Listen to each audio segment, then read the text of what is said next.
Quem é você, águia ou galinha? Jorge Linhares, segunda edição, 1997. Os que esperam no Senhor renovam as suas forças, sobem com asas como águias, correm e não se cansam, caminham e não se fatigam. Isaías 40:31. Devido à reação espontânea dos ouvintes e o grande interesse pelas fitas gravadas da pregação Águia ou Galinha, sai ela agora impressa, visando a atingir um público maior. Nossa oração é que o prezado leitor, ao ler estas páginas, se sinta encorajado a levantar voo rumo ao cume da montanha de Deus, para contemplar Jesus como Ele é. Apocalipse 1, 10, 18. Eu fui arrebatado no Espírito no dia do Senhor, e ouvi detrás de mim uma grande voz, como de trombeta. E virei-me para ver quem falava comigo. E virando-me, vi 7 castiçais de ouro, e no meio dos 7 castiçais, um semelhante ao Filho do Homem, vestido até aos pés de uma roupa comprida, e cingido pelos peitos com um cinto de ouro. E a sua cabeça e cabelos eram brancos como lã branca, como a neve, e os seus olhos como chama de fogo. E os seus pés, semelhantes a latão reluzente, como se tivessem sido refinados numa fornalha, e a sua voz como a voz de muitas águas. E ele tinha na sua destra 7 estrelas, e da sua boca saía uma aguda espada de 2 fios, e o seu rosto era como o sol, quando na sua força resplandece. E eu, quando vi, caí a seus pés como morto, e ele pôs sobre mim a sua destra, dizendo-me: não temas, eu sou o primeiro e o último. E o que vivo e fui morto, mas eis aqui estou vivo para todo o sempre. Amém. E tenho as chaves da morte e do inferno. Introdução. Quem é Jesus para você? Sua vida é o reflexo da visão que você tem de Jesus. Sua conduta corresponde à forma como você o vê. Se a seus olhos ele é fraco, impotente, limitado, derrotado, suas atitudes e ações serão pautadas pela debilidade, impotência, limitações e derrota. Se a visão que você tem de Jesus é a de um Cristo grande, poderoso, vitorioso, sua vida reflete a sua grandeza e seu poder. Você é também um vencedor. Quem dizem os homens que sou eu? Perguntou Jesus aos discípulos. Marcos 8, 27. Algum dos profetas, responderam. Essa é a visão que o judaísmo tinha de Jesus. Ele é apenas mais um profeta. O emprego do artigo indefinido algum traduz bem a visão que tinham dele. Não sabiam bem quem ele era, nem o que se propunha fazer aqui. Essa é a mesma opinião que têm os muçulmanos a seu respeito. Um dos profetas de Alá, porém inferior a Maomé. Apocalipse 1, 10, 18. Para o hinduísmo, religião da maioria dos indianos, Jesus é apenas alguém que se sacrificou para atingir um ideal, para alcançar a paz interior. No budismo, Jesus é alguém que alcançou o nirvana, estado de ausência total de sofrimento, nível de paz, plenitude, sabedoria e quietude perpétua. O Espiritismo, por sua vez, considera Jesus um espírito que se encarnou, desencarnou e está por aí. Para os espíritas, Jesus é um espírito elevado, evoluído como tantos outros. Allan Kardec, Chico Xavier, Zé Arigó, Dr. Fritz. Para ele, Jesus não é Deus, nem Salvador. Apenas alguém que alcançou o grau máximo de perfeição. No catolicismo, Jesus permanece pregado na cruz. Uma vez por ano, é retirado dali e deitado numa urna, por ocasião da Semana Santa. Na sexta-feira, fazem seu enterro simbólico, e na segunda-feira posterior ao domingo da ressurreição, lá está o Cristo de volta à cruz. Para eles, Jesus está morto. O lema mundial da Igreja Católica é: tudo por Jesus, nada sem Maria. Qualquer um pode enxovalhar o nome de Jesus, debochar dele perto de um católico, e ele nem toma conhecimento. Mas não se pode dizer um tris contra Maria. Por quê? Porque no catolicismo Maria está mais viva que Jesus. Jesus está morto. É essa a visão que tem dele. Não veem a Jesus como Deus. Porque Jesus não realiza milagres em determinados lugares e grupos? Porque não o enxergam como Deus, como Senhor. O mundo insiste a nos apresentar um Cristo morto. Entretanto, o Jesus exposto sob a ótica das religiões nada tem a ver com aquele descrito nas Escrituras, e em especial na visão que teve o apóstolo João. A visão que João tinha de Jesus era de um Cristo crucificado, deprimido, rosto sangrando por causa dos espinhos, lado transpassado, costas feridas, pés e mãos perfurados, expressão sofrida. Até o dia em que o viu na ilha de Patmos como ele realmente é. Nenhum produtor até hoje reproduziu uma filmagem conforme a descrição de Apocalipse 1, 10, 18. Quem já viu Jesus reproduzido com peito cingido com uma cinta de ouro? Uma foto dele com cabelos brancos e olhos de fogo?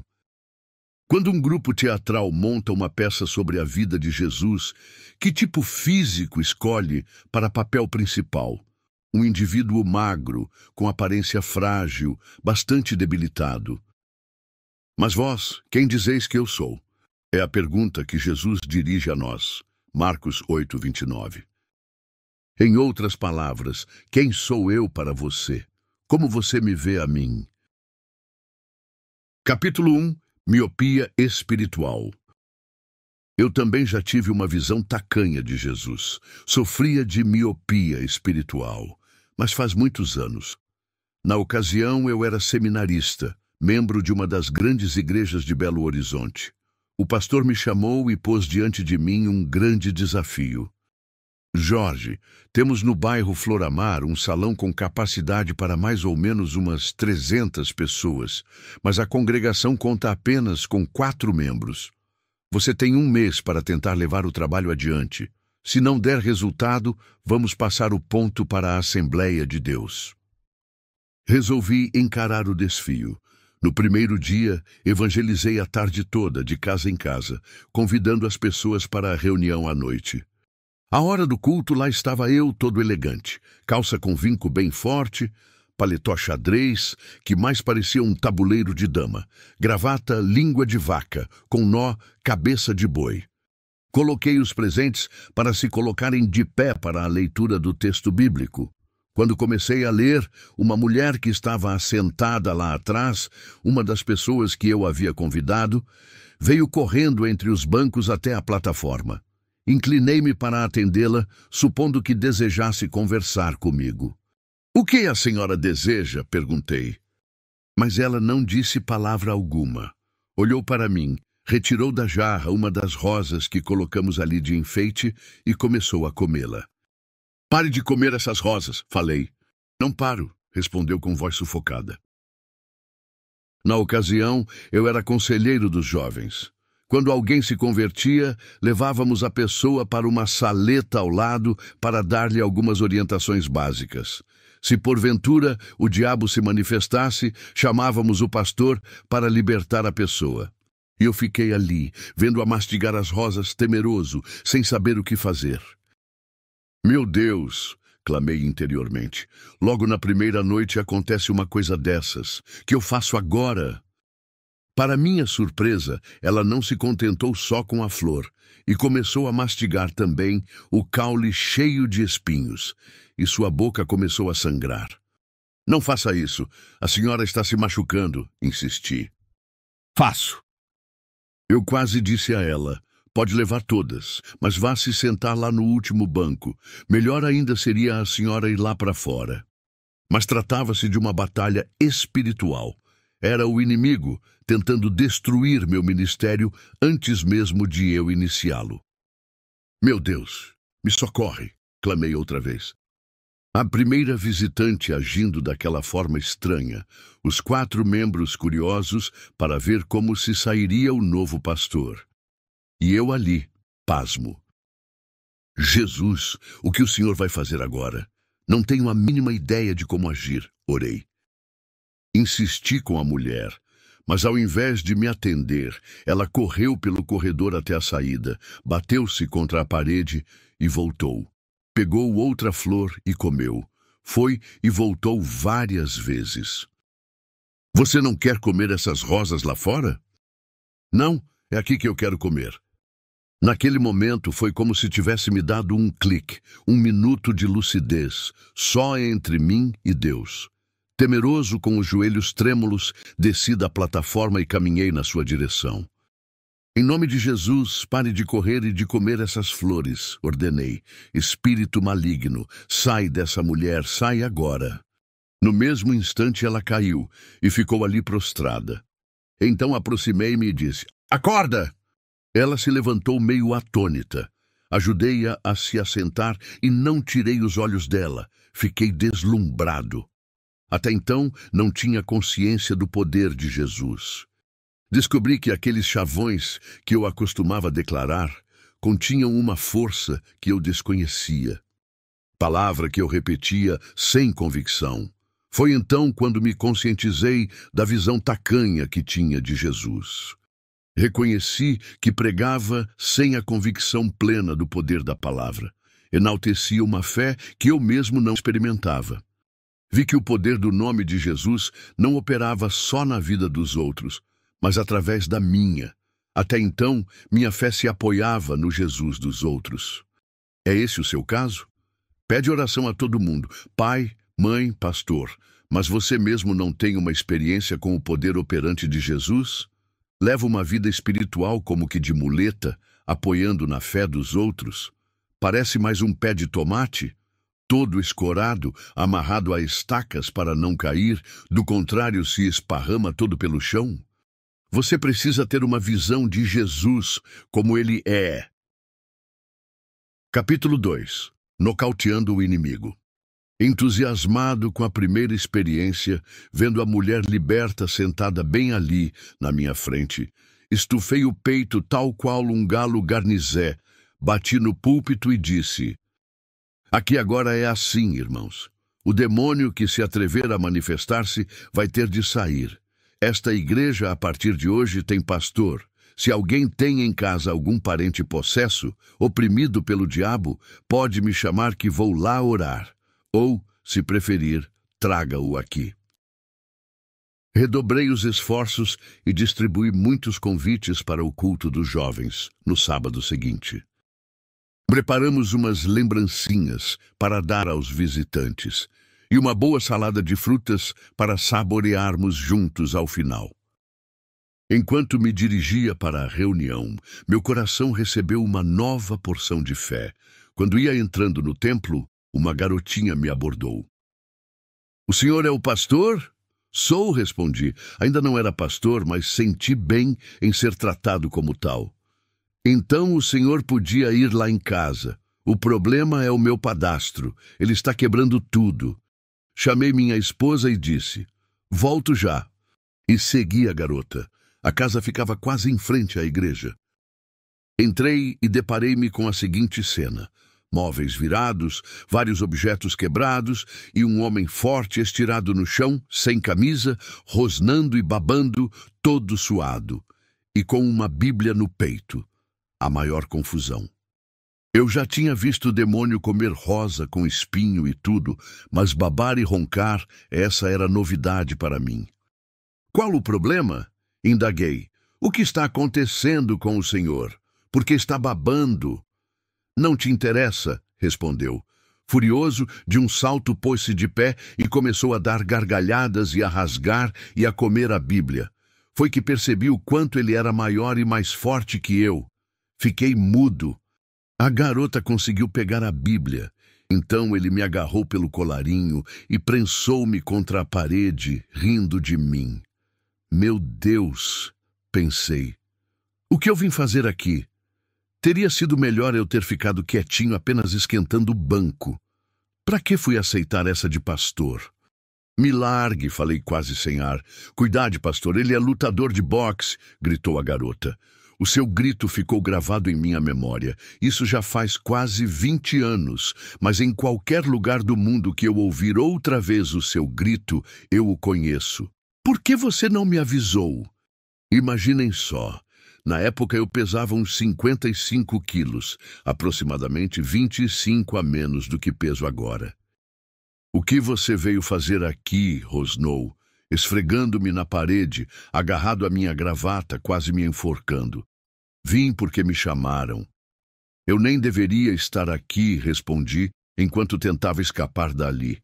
Embora inconsciente, tudo isso estava me acontecendo porque Deus desejava coisas novas em minha vida. Ele me ergueu e, de punho cerrado, afastou o braço num gesto de quem ia me desferir um golpe. Senhor, clamei, eu nunca levei um soco de ninguém. E o primeiro vai ser logo de um boxeador? Eu vou morrer com um soco? Meu Deus, livra-me desse homem. Naquele momento imaginei meu nariz indo parar lá na nuca. Eu vou te matar, gritou. Vou te matar. Pastor, ele vai matar o senhor, disse a garota.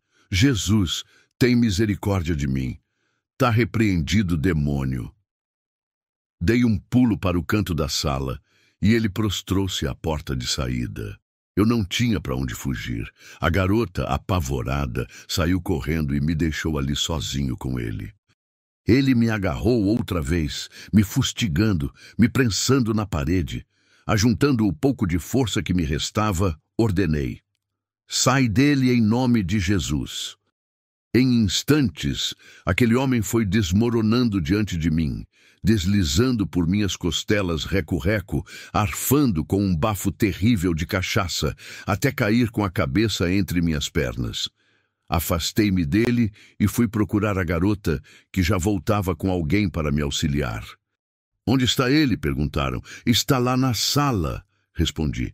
Mas chamem a polícia, que o homem está caído no chão. Voltei e, para surpresa minha, ele estava sentado no sofá. Aliás, o único objeto ali que resistira ao quebra-quebra. O que aconteceu aqui? Perguntou. O que aconteceu comigo? Você quebrou tudo, desmontou sua casa, você estava possesso. Não pode, eu não vi nada. Mas foi você mesmo. Ou melhor, o demônio que estava em você. Foi o Senhor que orou por mim? Foi. Então ele, me abraçando, falou: me ajuda, pastor, eu preciso muito de ajuda. Fiquei ali pasmo, morrendo de medo dele, mas mesmo relutante o abracei.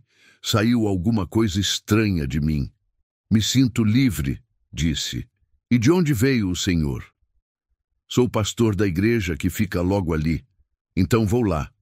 Mas nossa igreja só tem bancos vazios. Tentei tirá-lo de cabeça. Contudo, foi em vão. Voltei para a igreja e ele me seguiu. Dirigi o culto de olhos pregados nele. Não os fechei nem para orar. Quando fiz o apelo, ele foi à frente e rendeu sua vida a Cristo. Parou de beber e fumar. E a partir daí, estava sempre nas reuniões. 2 meses depois, o batizei, sem gravata. Todo aquele medo que experimentei diante desse homem possesso era evidência da vida medíocre que eu vinha levando, fruto de uma visão tacanha de Jesus. Cria no poder da oração do meu pastor, mas não cria no poder da minha oração. Via o poder de Deus na vida dele, mas não o via em mim. Quando parei para pensar naquelas 2 primeiras conversões, a mulher das rosas e o boxeador, foi quando compreendi que Jesus não cabe na compreensão de nossa mente, que nossa cabeça é muito pequena para comportá-lo. Nós é que precisamos nos elevar ao plano em que Cristo está, para assimilar a grandeza e o poder que há no seu nome.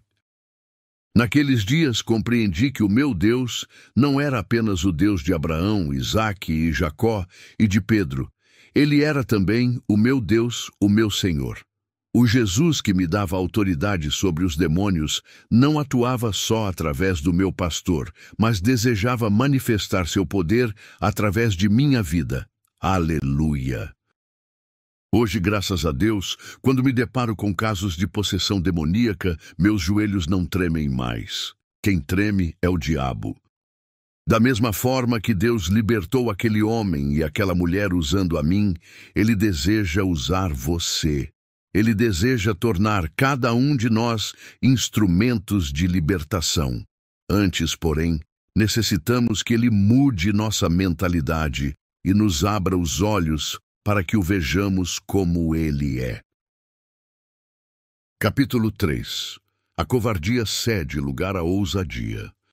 Quando iniciei meu curso de História na Universidade Católica, não disse a ninguém que eu era evangélico. Tive vergonha de me identificar com Jesus. Passada uma semana, num sábado, durante a aula de Educação Física, estávamos eu e alguns colegas sentados à beira da piscina, quando um deles pegou um copo de cerveja e fez questão de passá-lo no meu nariz, encostando-o nos meus lábios. "Toma, Jorge." "Não", respondi. Logo depois o professor nos chamou para mais alguns exercícios.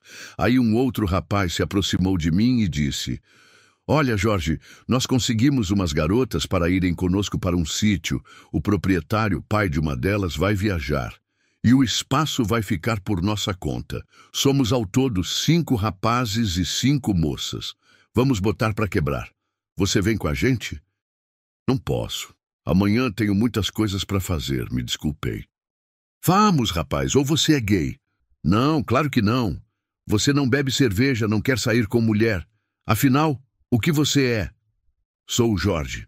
Gozaram um pouco mais de mim e foram embora. No domingo, de forma inesperada, o pastor virou-se para mim e disse: "Ei, Jorge, venha cá. Hoje é você quem vai dirigir o louvor." "Eu? Logo eu, que nunca dirigi louvor." "Você mesmo." Peguei o microfone e cantei os 2 corinhos que conhecia bem. A graça de Jesus jamais nos faltará. A guitarra ia para um lado e eu para o outro. "Põe tua mão na mão do meu Senhor." E foi só. Naquele momento o Espírito me disse: "Jorge, você acha que preciso de você?" Aí me vieram à mente aqueles primeiros dias na universidade, quando me acovardei e omiti meu comprometimento com Jesus. "Você acha mesmo que preciso de você, Jorge?" insistiu o Senhor.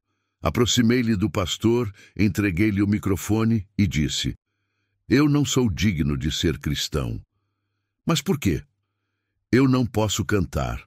Desde que iniciei na universidade, ainda não tive coragem de dizer a nenhum colega que sou evangélico, e muito menos para a classe, que tem apenas 55 alunos.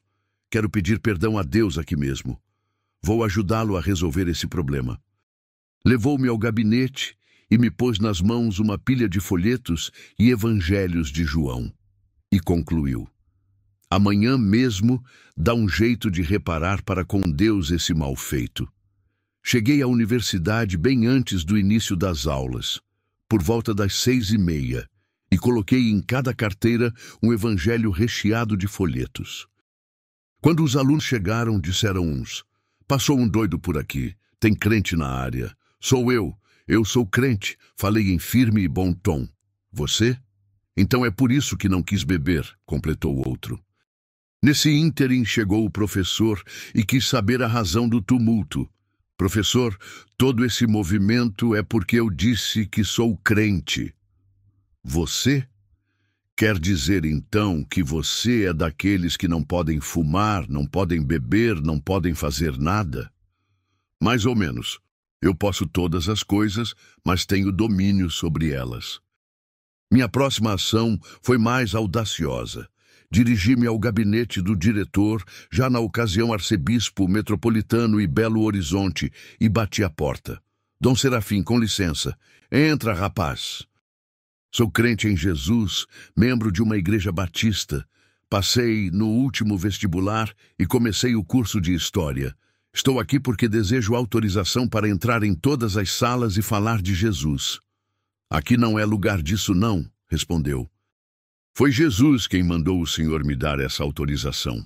Eu só vim aqui buscá-la. Quero falar de Jesus para todos os alunos. E mais, preciso do auditório toda sexta-feira, durante 1 hora, para realizarmos uma reunião." "Volta daqui a 1 semana", respondeu. "Preciso de tempo para pensar." 1 semana depois, lá estava eu. Sem dizer palavra, estendeu-me uma folha datilografada, com o timbre da universidade. Era a autorização que me credenciava a convidar os alunos para as reuniões semanais do Clubão Evangélico. Saí do gabinete louvando ao Senhor, pulando de alegria. Atrás, deixei a timidez e a vergonha. Pela graça e misericórdia do Senhor, a covardia cedeu lugar à ousadia, à intrepidez. Capítulo 4. Olhos fitos no chão. Do alto de um edifício, 25º andar de um hotel, um homem observava encantado o fluxo rápido e confuso dos veículos nas imediações. Bem embaixo de sua janela, um motorista estava às voltas com um problema no motor do carro, que enguiçou bem ali. De sua posição privilegiada, conseguia ver a fluência do trânsito num raio de 5, 6 quarteirões, e observava os motoristas manobrando para tentar uma posição melhor. Alguns, impossibilitados de ver adiante, insistiam em pegar justamente a pista onde estava o automóvel enguiçado. Julgando estar ganhando tempo, optavam pelo trajeto que os fazia atrasar. De onde eu estava, podia ver o quadro inteiro, relata ele. Se me fosse possível comunicar-me com eles, poderia orientá-los e dizer-lhes exatamente o que fazer para atingirem o seu objetivo. Nós agimos da mesma forma que aqueles motoristas mal direcionados, enquanto trajetamos pela estrada da vida. Insistimos em escolher nosso próprio caminho. Escolhemos o trajeto que, em nossa limitada visão, nos parece melhor, só para descobrirmos que a aparente vantagem só serviu para nos enveredarmos por um caminho onde, mais adiante, nos aguarda muita dor de cabeça e mais atraso. Contudo, como é maravilhoso saber que podemos olhar para aquele que está lá no alto, acima de tudo e de todos. Nosso Pai Celeste vê não apenas 5 ou 6 quarteirões à frente, mas toda a trajetória, do começo ao fim. Durante muito tempo, Jó manteve os olhos voltados para o chão, para as circunstâncias. As teses que defendera era produto da visão limitada que tinha do Senhor e do que o aguardava à frente. Até que um dia levantou os olhos e viu a Deus. Desviou o olhar do chão e fixou-os no Altíssimo. Agora os meus olhos te veem. Jó, capítulo 42, versículo 5. Maria Madalena, na manhã da ressurreição, foi ao túmulo com o intuito de embalsamar o corpo de Jesus. Chorando, abaixando-se, e olhou para dentro do túmulo. Mulher, por que choras? Perguntaram-no os 2 anjos que ali estavam. Porque levaram o meu Senhor e não sei onde o puseram, respondeu. João 20, 13. Voltando-se, viu um homem que julgou ser o jardineiro. Ela não reconheceu Jesus. Maria Madalena estava olhando para baixo. Procurava entre os mortos aquele que vive pelos séculos dos séculos. Sua visão estava distorcida pelo estrabismo da derrota e da morte. Olhou para Jesus e viu um simples jardineiro. À semelhança de Maria, 2 discípulos a caminho de Emaús não reconheceram Jesus. Fizeram a viagem lado a lado com ele, mas julgavam-no um estranho. Os seus olhos, porém, estavam como que impedidos de o reconhecer. Lucas 24:16. Quem olha para Jesus e vê apenas um jardineiro, está com o olhar voltado para a terra. Quando andamos lado a lado com Jesus e não mais o reconhecemos, porque nos deixamos cegar pelas circunstâncias. Muitos filhos de Deus ainda não aprenderam a ver Jesus como Senhor e Rei. Então, se lhe abriram os olhos e o reconheceram. Lucas 24, versículo 31. O próprio Senhor se dignou aviar a receita para nossa visão deficiente, limitada pelas circunstâncias adversas e até mesmo por pequenos problemas do dia a dia. Aconselho-te que de mim compres colírio para ungires os teus olhos, a fim de que vejas. Apocalipse 3, versículo 8. Uma jovem seminarista disse que não conseguia entender como Jesus poderia ter vencido o diabo na cruz, uma vez que o maligno continua atuante na terra. Quem não vê vitória no Calvário sofre das vistas espiritualmente. Precisa elevar os olhos ao céu e contemplar aquele que tudo vê. Necessita desviar os olhos do chão e olhar firmemente para o autor e consumador da fé, Jesus, assentado à destra do trono de Deus. Davi não temeu enfrentar Golias, quando todo o exército de Israel se intimidou perante ele. Sua coragem, sua audácia, devia-se à visão que tinha do seu Deus. Davi não olhava para baixo, para o vale onde se encontrava o inimigo, mas para o alto, onde podia contemplar o Senhor dos exércitos, o Deus vivo, e de lá receber orientação. A ti que habitas nos céus, elevo os meus olhos. Os nossos olhos estão fitos no Senhor, nosso Deus. Salmo 123, versículos 1 e 2. Capítulo 5. Nos limites do quintal. Numa manhã muito fria, na Coreia, alguns soldados estavam em forma, ao lado do caminhão-restaurante do batalhão, aguardando sua vez de receber a refeição matinal. O correspondente de um jornal deteve-se a olhar um jovem soldado, barbudo, com o uniforme e as botas cobertos de lama e o semblante denotando imenso cansaço. Depois de algum tempo ao lado do soldado, observando-lhe os menores gestos, o jornalista abordou-o gentilmente com a seguinte pergunta: se porventura Deus lhe proporcionasse o que você mais deseja, o que lhe pediria? O soldado permaneceu em silêncio por alguns instantes, sentindo a esperança renascer em seu coração, e depois respondeu pausadamente: eu lhe suplicaria que me desse o dia de amanhã. Nenhum pedido excepcional, irrealizável, inusitado. A maior aspiração daquele soldado era sobreviver a tudo aquilo por mais um dia. Que visão limitada da vida, que visão tacanha de Deus, visão típica da galinha, limitada, voltada para o chão, para uns poucos grãos. Certa senhora, cuja atividade exigia que lesse muito, começou, depois de certo tempo, a enfrentar certas limitações com as vistas. Procurou então um oculista, e esse lhe disse que seu problema era apenas vista cansada.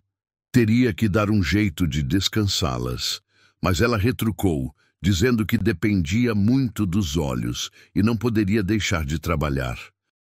Ele perguntou então se de onde morava ela tinha uma visão ampla, sem construções ou obstáculos próximos. Sim, foi a resposta. Do alpendre podia contemplar os picos de uma famosa cadeia de montanhas e da janela dos fundos, lindas colinas. Seu problema estava resolvido. Diariamente deveria desviar os olhos dos papéis e olhar fixamente por 10 a 20 minutos para o ponto mais alto e distante possível. Olhar à distância seria um excelente descanso para suas vistas, garantiu-lhe o oculista. No campo espiritual dá-se o mesmo. Os olhos da alma frequentemente se cansam de olhar para os problemas e dificuldades que enfrentamos aqui. Olhar para cima, bem ao longe, restaura nossa percepção espiritual. Muitas vezes nos sentimos como o salmista. Não tem conta os males que me cercam. As minhas iniquidades me alcançaram tantas que me impedem a vista. Salmo 40, versículo 12. Jesus disse que se alguém quiser segui-lo, terá que aprender a olhar para frente. Esse é o problema da galinha. Sua visão é deficiente.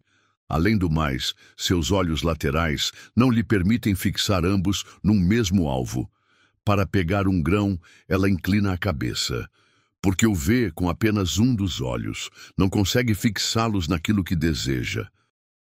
Semelhantes à galinha, muitos cristãos têm olhos laterais, que nunca olham simultaneamente na mesma direção. Um olho está em Jesus e o outro no mundo. Na igreja cantam música de louvor, em casa, músicas mundanas, de conteúdo impuro, lascivo, negativo. Na igreja passam a imagem de um comportamento exemplar. No trabalho, na escola, sua conduta deixa muito a desejar. Com os de fora são solícitos. Em casa não são capazes de lavar um copo. Têm cada olho voltado para um lado. Espiritualmente são estrábicos. O filho pródigo tinha visão própria de galinha. Um olho estava no pai, o outro no mundo. Por isso o mundo o seduziu. E ele disse ao pai: Pai, eu vou para o mundo. Se é isso que deseja, filho, então vá. E ele se foi, mas voltou cabisbaixo, despido, sem autoridade. Sua visão lateral tornou-o presa fácil do inimigo. Deus não nos chamou para ter visão de galinha. Galinha só olha para os lados e para baixo, nunca para o alto. Toda sua expectativa está ligada ao chão. Galinha tem asas, mas não levanta voo. Tem olhos, mas não ataca. Tem bico, mas não ataca. Tem pés, porém não é ligeira. Tem garras, mas não se defende. O destino da galinha é ser caça. Seu mundo se resume num quintal.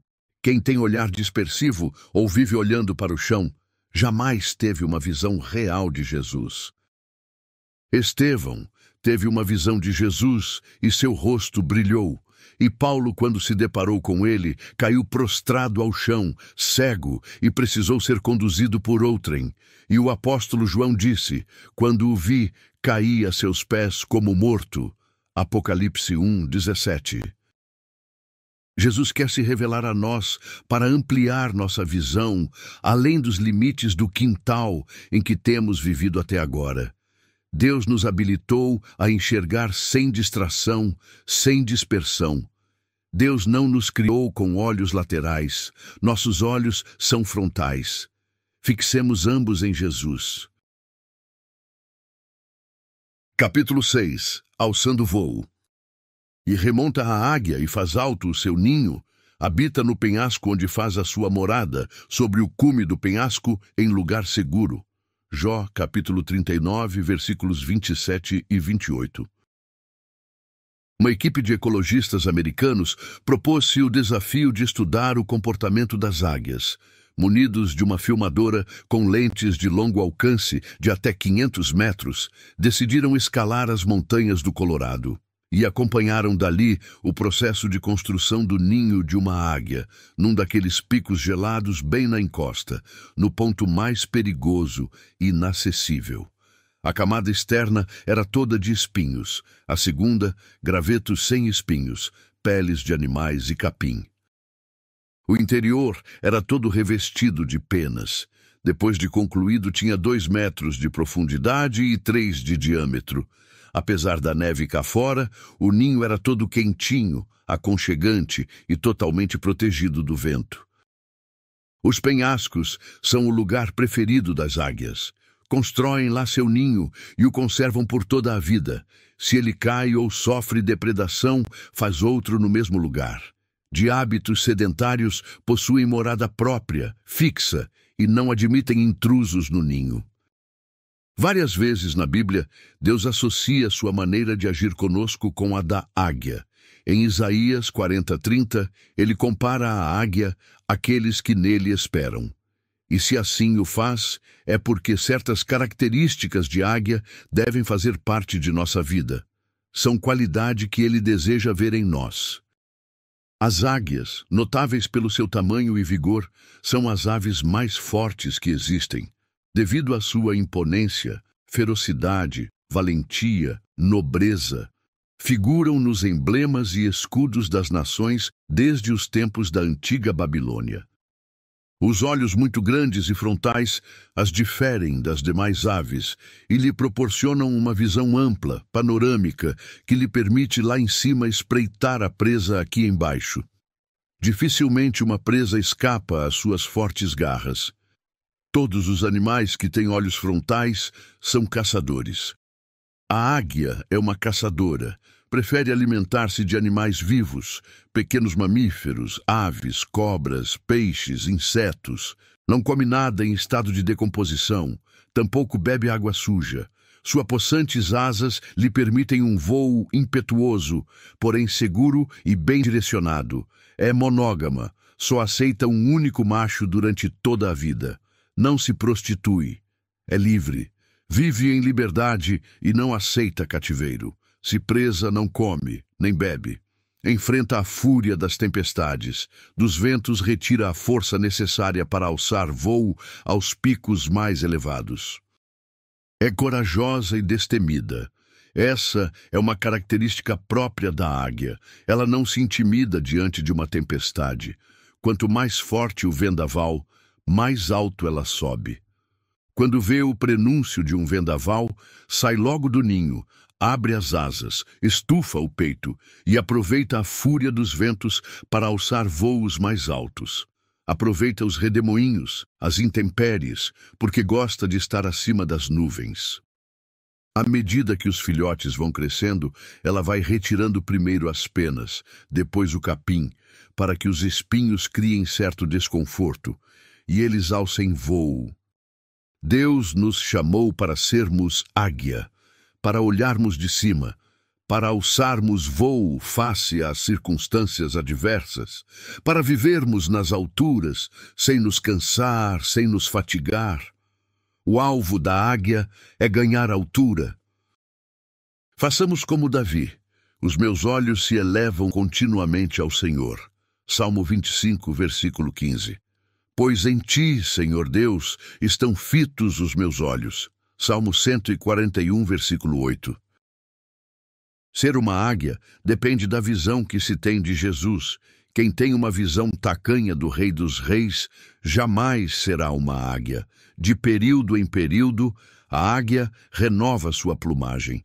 Quando as penas estão por cair, a águia empreende um voo veloz e mergulha nas águas de um rio para com o choque desprender as penas velhas. Aí, então, levanta voo com a força do novo plumacho. É assim que ela rejuvenesce. Salmo 103, versículo 5. Nossas forças também podem se renovar. Basta que mergulhemos no rio de Deus, no rio da vida. Deus quer que sejamos águia. Jesus quer que voemos na tempestade, quer que sejamos caçadores, que enfrentemos o vento e, quando vier a luta, subamos mais alto ainda. Sou grato a Deus por estar me ensinando a ser águia. Eu me recuso a ter a visão limitada, estrábica e medíocre de uma galinha. Eu quero ser como águia. Quando Jesus perguntou ao cego, "Que queres que eu te faça?", ao que o cego respondeu, "Mestre, que eu torne a ver." Se desejamos ter nossa visão de Jesus totalmente mudada ou restaurada, precisamos fazer a oração do cego. Que eu veja, Senhor, que eu te veja como tu és. Queremos voar com asas como águia? Então busquemos renovar a visão que temos de Jesus. Onde estamos? No alto do rochedo como a águia ou com os pés bem plantados no chão, nos limites de nosso pequeno quintal? Apreciamos uma forte tempestade e aproveitamos sua força para subir ou preferimos catar grãos de uma bênção aqui, outra ali? Jesus quer abrir-nos os olhos e transformar-nos em águias para alçarmos voo com Ele. Ele nos deu visão frontal para o contemplarmos em toda a sua plenitude. Rejeitemos toda a tentativa do diabo em querer condicionar nossa visão às limitações de um quintal. Desfaçamos toda a obra das trevas que tem tentado manter nossos olhos no chão, voltados para as circunstâncias. Capítulo 7. Águia ou galinha? Em Histórias de Bichos, Rubem Alves fala de uma águia que, criada num galinheiro, foi crescendo ali, convencida de que era galinha. Bem diferente das outras, grandalhona, olhos frontais, bico adunco e grande demais, asas enormes, tentava a todo custo imitar o que as galinhas faziam. Até que um dia um alpinista, passando por ali surpreso, perguntou-lhe: "Que é que você, águia, está fazendo no meio das galinhas?" "Não me goza. Águia é a vovozinha. Sou galinha de corpo e alma, embora não pareça." Percebendo que argumentar seria pura perda de tempo, colocou-a num saco e seguiu seu caminho até as montanhas.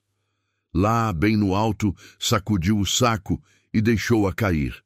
Não tendo em que se agarrar, debateu-se apavorada, até que a águia há muito tempo adormecida e esquecida dentro dela, acordou, se apossou das asas e de repente voou. Essa história, embora muito interessante, não passa de lenda. Uma águia jamais se sujeita a levar a vida medíocre de uma galinha, e muito menos se deixar prender num galinheiro. Tudo que uma águia tem em comum com uma galinha são asas, bicos, pés, garras e penas. Pertencem ambas à espécie das aves, e as semelhanças param por aí. As diferenças, sim, é que nos interessam, pois, no que diz respeito à natureza de ambas, nada têm em comum. A galinha temerosa foge ao primeiro sinal de perigo. A águia intrépida enfrenta o perigo, não se deixa vencer. Deus não tem nos dado espírito de covardia, mas de poder. 2 Timóteo 1:7. Deus quer nos libertar do espírito temeroso, próprio da galinha, e nos dar a intrepidez e a coragem da águia. A galinha se sujeita a ficar presa, se acomoda ao cativeiro. Com um simples barbante se prende uma galinha ao pé de uma mesa. A águia não. Ela não aceita o cativeiro. Ela tenta romper o laço. Se não o consegue, tenta cortar o pé da mesa. E se ainda assim não se liberta, debate-se até cortar os pés. Voa sem pés, mas se nega a perder a liberdade. Ninguém jamais viu uma águia numa gaiola, nem mesmo num zoológico. Não nascemos de novo para viver confinados no terreiro de uma vida medíocre. Para a liberdade foi que Cristo nos libertou. Não vos submetais de novo a jugo de escravidão. Gálatas 5:1. Águia e galinha têm asas, mas galinha doméstica não voa. O voo mais alto que empreende é para pular uma cerca. Se a soltamos de um telhado, por mais que se esforce, acaba no chão. Aliás, suas asas só lhe servem para suavizar a descida. Só sabe viver no rasteiro, ao nível do chão. A águia não. Suas asas a levam acima das nuvens, levam-na ao seu habitat natural, às alturas. Habita no penhasco, onde faz a sua morada, sobre o cume do penhasco, em lugar seguro. Jó capítulo 39, versículo 28. Deus nos fez para alçar voo. Ele não deseja que seus filhos vivam rastejando. Os que esperam no Senhor sobem com asas como águias. Isaías 40:31. Sobem como a águia que voa pelos céus. Provérbios 23:5. Quando uma tempestade ameaça cair, a galinha corre para um abrigo. A águia, ao contrário, adora um vendaval, porque quanto mais forte o vento, mais alto ela voa. Vale-se das intempéries para desenvolver suas asas, vigorá-las ainda mais poderosas. Seu voo é impetuoso. Deuteronômio 28:49. E para nós, uma tempestade é uma ameaça ou um desafio. Diante da adversidade, escondemo-nos e deixamos escapar a oportunidade de subir espiritualmente? O mundo da galinha se resume a poeira, lama, sujeira. O da águia não tem limites. O seu limite é o céu. No seu cântico, Ana declara: o Senhor levanta o pobre do pó e desde o monturo exalta o necessitado. Salmo 42. Ele ergue do pó o desvalido e do monturo o necessitado. Salmo 113, versículo 7. O projeto de Deus para nós começa exatamente aqui. Tira-nos da lama, do monturo e firma nossos pés na rocha que é Jesus. Mas não para por aí. Descortina diante de nós um mundo de possibilidades para que possamos crescer e voar. A águia é fiel por natureza. Só aceita um único macho durante toda a vida. A galinha se sujeita a compor o harém de um galo. Quando me deparo com um jovem que se gaba de ser conquistador, ou uma moça que cada dia está com um namorado, sou obrigado a concluir que de águia os dois não têm nada. A fidelidade é traço característico das águias de Deus, porque Deus é fidelidade. Deuteronômio 32:4. Ambos são candidatos a viver nas limitações de um quintal espiritual, a menos que se proponham a ser uma águia de Deus, rompendo com a sujeira em que estão metidos. Galinha é domesticável, águia não. Ninguém jamais conseguiu condicionar uma águia aos limites de um terreiro e fazê-la acomodar-se a uma vida ao nível do chão. É selvagem por natureza. Deus quer nos tirar das limitações do quintal da derrota e da mediocridade e nos transportar para os penhascos da vitória.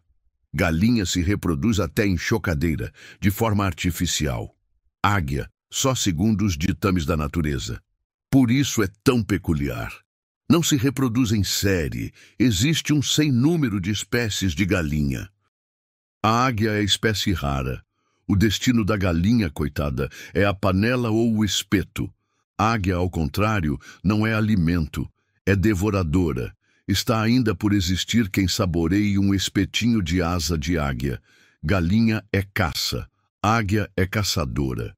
Os israelenses eram proibidos de comê-la, Deuteronômio 14:12. Galinha tem olhos laterais, a águia não, seus olhos são frontais. Galinha só enxerga de dia. Quando o sol se põe, vai para o galinheiro ou poleiro, condenada a virar canja de raposa, cachorro ou gambá. A águia enxerga tanto de dia como de noite. Águia é vigorosa, galinha frágil. Facilmente se hipnotiza uma galinha, basta que alinhemos alguns grãos de milho numa extensão de uns 3 metros. Ela não consegue pegar sequer um. Fica totalmente desnorteada, estática, tonta. Muitos de nós se deixam hipnotizar por Satanás porque têm visão lateral.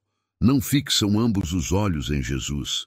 Por isso deixam de ser caçadores e se tornam caça.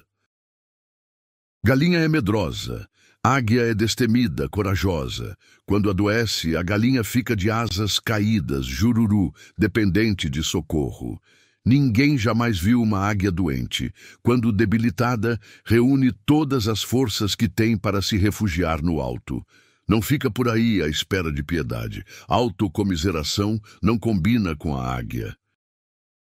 Galinha morre cabisbaixa. A águia, quando pressente a proximidade da morte, empreende o último voo, solitário, e sobe o mais alto que suas forças lhe permitem, para morrer voando. E cai no deserto, em alto mar ou plena selva. Galinha se alimenta de milho e restos. A águia do alto seleciona a presa e desce como uma flecha sobre ela. Aquela aprecia minhocas, insetos mortos, fezes, escarros. Esta não toca nada podre ou em decomposição. Habita no penhasco.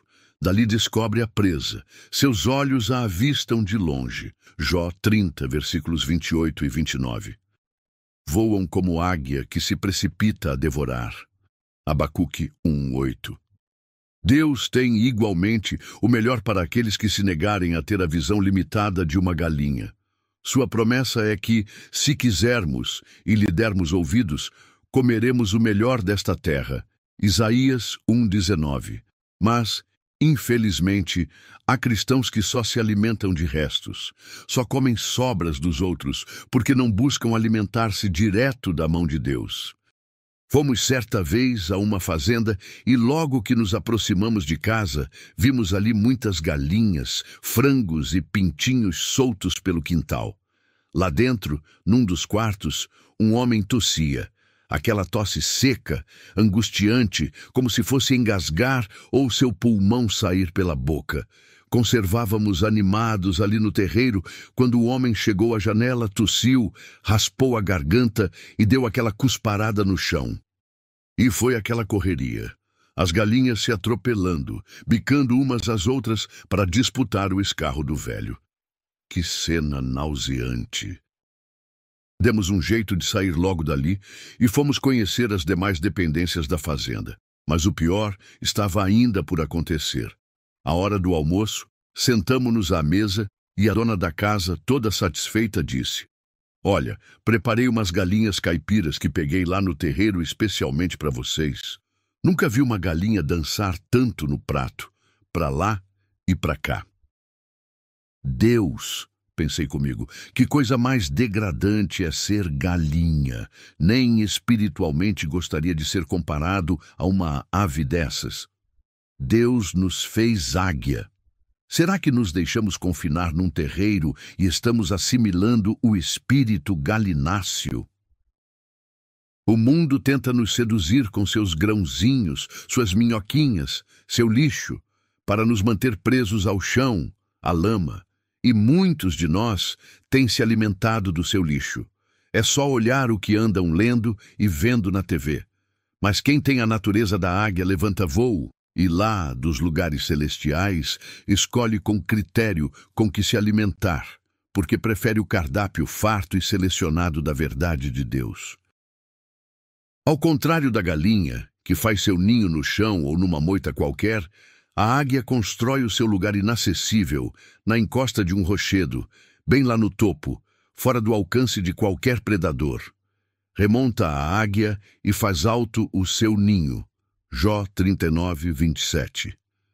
Se te remontares como a águia e puseres o teu ninho entre as estrelas. Obadias 4. Ninho de galinha é feito de pena e capim, da águia também. Mas sob o capim e as penas, retiradas do próprio peito, ela coloca uma camada de espinhos. Nosso ninho também tem espinhos. Deus os coloca ali para nos incomodar e forçar-nos a voar. O apóstolo Paulo, por 3 vezes, pediu a Deus que o livrasse de um espinho e recebeu a seguinte resposta: a minha graça te basta, porque o poder se aperfeiçoa na fraqueza. 2 Coríntios 12, 9. E quem era Paulo? Homem cujos lenços e aventais, postos sobre enfermos e pessoas possessas, os curavam e libertavam. Atos 19, 12. O nosso ninho tem que ter espinhos, para que não nos acomodemos, para que levantemos colocados ali pelo Senhor, que nos impulsionam para o monte da oração, do jejum, do quebrantamento. É hora, portanto, de sairmos do ninho e aprendermos a voar com Deus. Nossa vida se assemelha mais à de uma águia ou à de uma galinha. Com qual nos identificamos melhor? Galinha. Não voam. É caça. Olhos laterais. É alimento. Come restos. Domesticável. Medrosa. Se sujeita a ficar presa. Faz seu ninho ao nível do chão. Várias espécies. Só enxerga durante o dia. Ninho. Pena e capim. Aceita mais de um galo. Morre cabisbaixa. Águia. Voam alto, muito alto. É caçadora. Olhos frontais. É devoradora. Não se alimenta de nada em decomposição. Selvagem. Corajosa. Não aceita ficar presa. Constrói seu ninho nos penhascos. Espécie rara. Vê durante o dia e durante a noite. Ninho. Pena, capim e espinhos, só aceita um macho durante toda a vida. Morre voando. Conclusão. No quintal de minha casa havia uma galinha da Angola. Se alguém corresse atrás dela, mesmo que fosse uma criança, provocava o maior tumulto. A pobre coitada fugia desnorteada, gritando: "Tô fraca, tô fraca, tô fraca." É próprio da natureza da galinha ser fraca, indefesa. Sente-se facilmente ameaçada, com medo. Já lhe ocorreu, leitor, que existe águia da Angola? Não. Não existe águia temerosa. A águia é conhecida pela sua intrepidez e coragem. Ela não foge à luta, não se acovarda, não se entrega aos pontos ante circunstâncias adversas. A águia é igualmente símbolo de liberdade. Não se sujeita ao cativeiro. Morre, mas não fica presa. Para a liberdade foi que Cristo nos libertou. Salmo 5:1. Nascemos em Cristo para voar. E voar alto. À medida que os filhotes vão crescendo, a mãe águia vai retirando primeiro as penas, depois o capim, para que os espinhos criem certo desconforto e eles alcem voo. Deus age da mesma forma conosco. Quando estamos bem acomodados no nosso ninho, Ele, como a águia, retira as penas, as peles, o capim, os gravetos e permite que os espinhos nos incomodem para que alcemos voo. Quando chega o momento de o filhote aprender a voar, a mãe põe-no sobre a asa, sobe bem alto e então se inclina, deixando-o escorregar. E lá vai o filhote descendo todo atrapalhado. De repente, a mãe desce como uma bala e posiciona-se abaixo dele para que pouse em suas asas. E repete esse ritual até que o filhote aprenda a voar. Como a águia desperta a sua ninhada e voeja sobre os filhotes, estende as suas asas e, tomando-os, os leva sobre elas. Assim o Senhor nos sustenta e, em caso de titubearmos, abriga-nos sob suas potentes asas. Ele está sempre por perto para nos socorrer. Suas asas são sempre o melhor e mais seguro abrigo. Cobrir-te-á com suas asas, sob suas asas estarás seguro. Salmo 91:4. Oração. Senhor, quero ser como uma águia, quero voar acima das nuvens, quero habitar nas alturas. Meu desejo é ser como desejas que eu seja. Livra minha mente da mediocridade, liberta-me da visão tacanha, pequena e distorcida que tenho tido de ti até então. Quero vê-lo como tu és, como o Jesus ressurreto, poderoso que o apóstolo João contemplou. Renova a minha visão. Abra-me os olhos para que eu possa contemplar tua beleza e majestade. Eu me declaro livre como águia de Deus para a glória do Pai, do Filho e do Espírito Santo. Amém.